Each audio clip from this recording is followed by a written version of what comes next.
Vous êtes candidat à la députation provinciale en ville de Goma. Est-ce que nous pouvons d'emblée savoir de votre vision?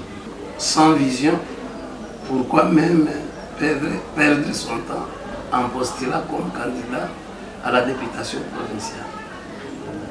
Messieurs les journalistes, j'ai vécu longtemps dans des pays étrangers.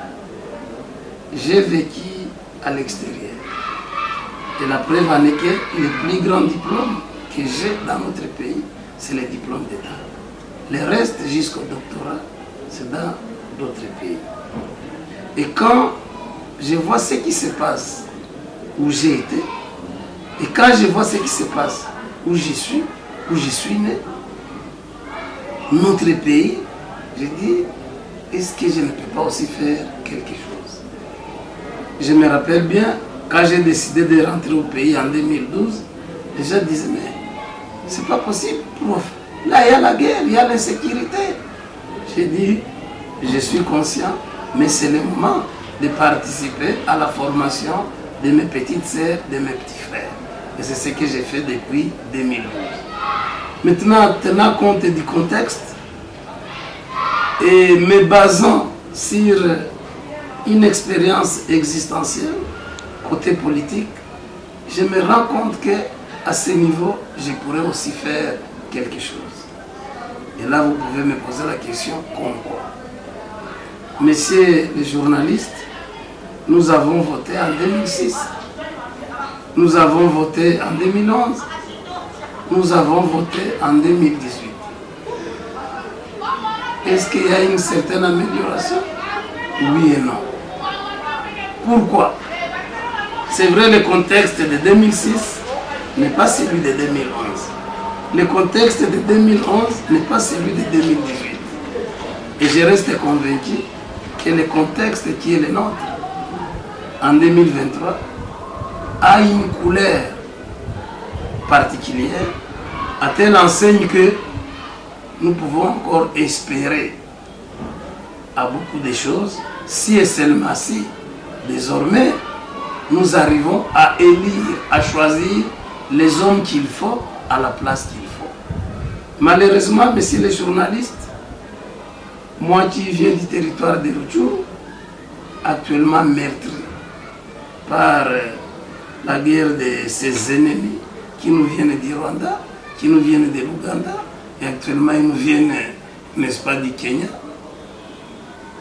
J'ai pensé que les hommes et les femmes qui ont été élus saisiraient cette opportunité pour condamner ce que la population de Rutshuru vit actuellement, ce que la population de Masisi vit actuellement, et une très bonne partie aussi du territoire de Nyiragongo.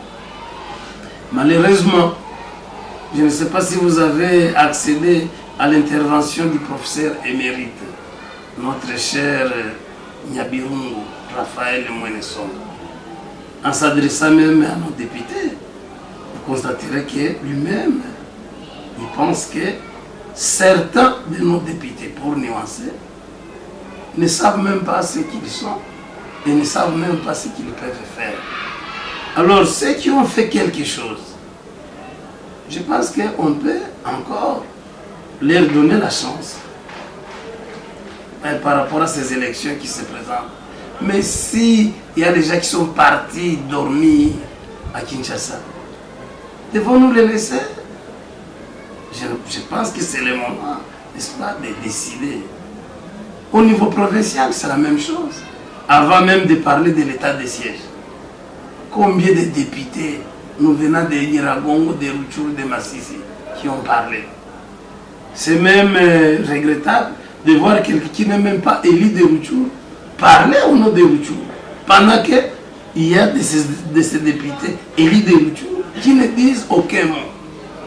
Alors, ma vision, c'est laquelle? Que chez les journalistes, un parlementaire, ça vient du verbe parler. Ça veut dire, nos députés devaient parler au nom de la base, au nom du peuple. Malheureusement, nous constatons que certains ne savent même pas ce qu'est un député. Certains ne savent même pas le rôle d'un député. D'autres encore ont même du mal à s'exprimer, messieurs les journalistes. Alors ma vision, c'est laquelle? C'est contribuer, tant peu soit peu, à l'émergence de cette province, à l'émergence de notre pays. Et nous avons toutes les potentialités possibles. Messieurs les journalistes, dans la ville de Goma, il y a 4 sièges. Et ces 4 sièges, si on les laissait, que ce soit au niveau national, que ce soit au niveau provincial, à des femmes, à des hommes capables de démontrer de quoi ils sont capables, je pense qu'il y aurait moins de problèmes dans notre province. Comment expliquer, messieurs les journalistes, que sur 26 provinces, il n'y a que la nôtre et la province de l'Ituri qui ont été frappées? Ça veut dire que nos dirigeants au niveau provincial ont brillé dans l'incompétence. On doit le dire. Pourquoi on n'a pas mis l'état de siège un peu partout? C'est qu'il y a une défaillance du côté, n'est-ce pas, du pouvoir provincial. C'est qu'il y a une défaillance du côté, n'est-ce pas, de l'Assemblée provinciale. Voilà pourquoi nous avons des défis à relever. C'est à nous, une fois élus, de ne pas imiter des mauvais modèles pendant qu'il y a des bons modèles. Nous devons apprendre à aimer notre pays, nous devons apprendre à aimer notre province, nous devons apprendre à travailler pour notre pays et pas pour d'autres pays. Nous devons, n'est-ce pas, promouvoir l'intérêt général au lieu de mettre l'accent sur l'intérêt privé, parfois même égoïste. Voyez-vous ce que nos députés vivent, comment ils vivent, et voyez comment nos populations vivent. Allez à Kanyaruchinya, combien de députés ont même fait une petite visite? Allez à Boulengo, combien de députés de Massissi ont fait même une petite visite? Pendant que c'est cette même population qui avait voté. J'ai apprécié un élu de Rutshuru qui est même parti en Ouganda rendre visite aux réfugiés de Rutshuru en Ouganda. Voilà un bon député.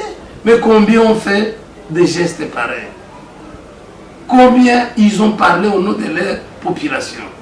Alors, je pense que sans prétendre être le meilleur, mais je peux faire partie de ceux qui peuvent défendre l'intérêt, si pas les intérêts de cette province. Et nous devons quand même être fiers de ce que nous sommes et de ce que nous avons. Malheureusement, est-ce que vraiment, qu'est-ce que le Rwanda a que notre pays n'a, que notre province n'a pas? Qu'est-ce que l'Ouganda a que notre province n'a pas? Alors vous voyez déjà, si nous mettons l'accent sur la bonne gouvernance, messieurs les journalistes, cette province serait la première en tout et pour tout de la République démocratique du Congo. Raison pour laquelle nous devons ensemble travailler pour l'émergence de cette province, et l'émergence de cette province serait le synonyme même de l'émergence de notre République démocratique du Congo.